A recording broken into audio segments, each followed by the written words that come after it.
ഋതുക്കൾ മാറുന്നതും ഇലകൾ പൊഴിയുന്നതും മൂടൽ മഞ്ഞുയരുന്നതും ഞാൻ എങ്ങനെ ശ്രദ്ധിക്കാനാണ്?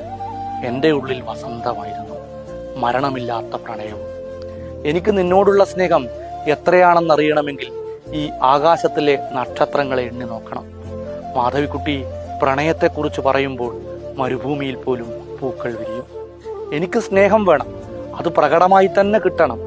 ഉള്ളിൽ സ്നേഹമുണ്ട്, പക്ഷേ പ്രകടിപ്പിക്കാൻ കഴിയില്ല എന്നതിൽ ഞാൻ വിശ്വസിക്കുന്നില്ല.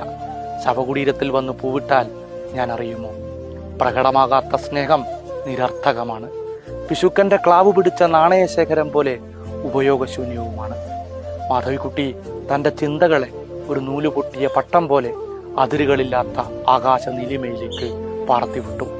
ആ അനന്തവിഹായസിൽ ചുറ്റിത്തിരിഞ്ഞ് അത് പ്രണയത്തിന്റെ എല്ലാ അതിർവരമ്പുകളെയും തച്ചുടച്ചു. കാലഘട്ടത്തോട് കലഹിച്ചു.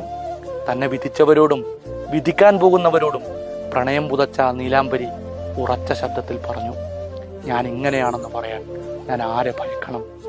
ആസ്വാദക മനസ്സിൽ ചൊരിഞ്ഞുപോയ 100 കഥകളിലൂടെ ഈ ലോകം അവസാനിക്കുന്ന കാലം വരെയും മാധവിക്കുട്ടി ജീവിക്കും. ഒരു നഷ്ടപ്പെട്ട നീലാംബരി രാഗം.